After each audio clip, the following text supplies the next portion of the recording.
ఆంధ్రప్రదేశ్ రాష్ట్రంలోని ప్రభుత్వ ఉద్యోగులు మరియు ఉపాధ్యాయులు వేతన సవరణకు సంబంధించి ప్రస్తుతం ఒక కీలకమైన ఉద్యమ వాతావరణం నెలకొంది. ప్రధానంగా జూన్ 2వ తేదీలోపు రాష్ట్ర ప్రభుత్వం కొత్త పీఆర్సీ నివేదికను అధికారికంగా ప్రకటించాలని ఉద్యోగ సంఘాలు డెడ్లైన్ విధించాయి.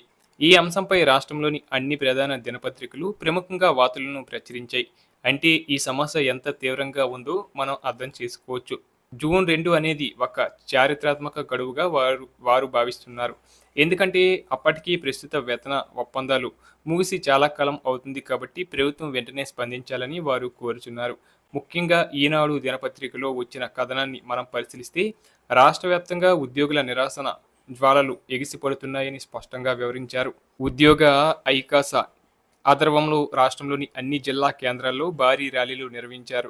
విధి నిర్వహణకు ఆటంకం కలగకుండా ఉండేందుకు కేవలం భోజన విరామ సమయంలో మాత్రమే నిరసనలు తెలుపుతూ నినాదాలు చేస్తూ తమ ఆవేదనను వినిపించారు. తమ విధుల పట్ల బాధ్యతగా ఉంటూనే తమ హక్కుల కోసం పోరాటం చేయడం అనేది వారి నిబద్ధతకు నిదర్శనం. వారు ప్రధానంగా 4 డిమాండ్లను ప్రభుత్వం ముందు ఉంచారు. అందులో పెండింగ్ డిఏలు, కొత్త పీఆర్సీ మరియు పాత పెన్షన్ విధానం వంటివి అత్యంత ముఖ్యమైనవి.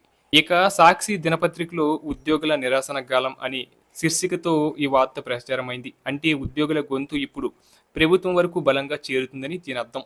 రాష్ట్ర వ్యాప్తంగా మూలమూలలా ఉన్న ఉద్యోగులు ఏకతాటిపైకి వచ్చి తమ గాలాన్ని వినిపించడం వల్ల ఈ సమస్యకు ప్రాధాన్యత పెరిగింది. మరోవైపు దేశ న్యూస్ పేపర్లో ఒక అడుగు ముందుకు వేసి ఉద్యోగులు 51% షిప్మెంట్ ప్రకటించాలని డిమాండ్ చేస్తున్నట్లు వెల్లడించారు.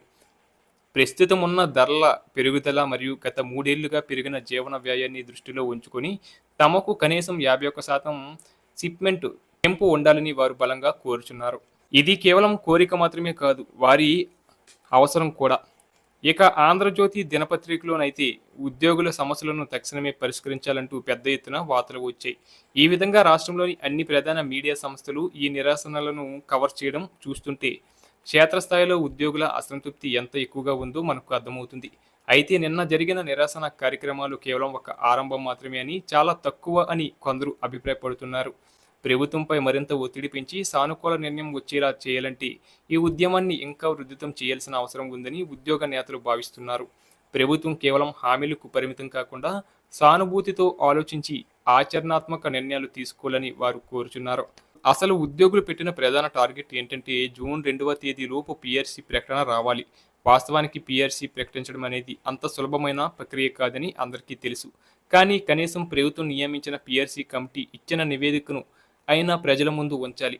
ఆ నివేదికలో ఏముంది, కమిటీ ఎంత శాతం షిప్మెంట్ రికమెండ్ చేసింది, ఇతర సౌకర్యాల గురించి నివేదికలో ఏమని రాశారు అనే విషయాలు బయటికి వస్తేనే కదా ఉద్యోగ సంఘాలు వాటిని అధ్యయనం చేయగలిగేది. నివేదిక బయటకు వచ్చిన తర్వాతే ప్రభుత్వంతో చర్చలు జరిపి తమకు న్యాయం జరిగేలా ఫైనల్ అవుట్పుట్ సాధించడానికి అవకాశం ఉంటుంది. ప్రస్తుతం నివేదికను రహస్యంగా ఉంచడం వల్ల ఉద్యోగులలో అయోమయం మరియు అనుమానాలు నెలకొన్నాయి.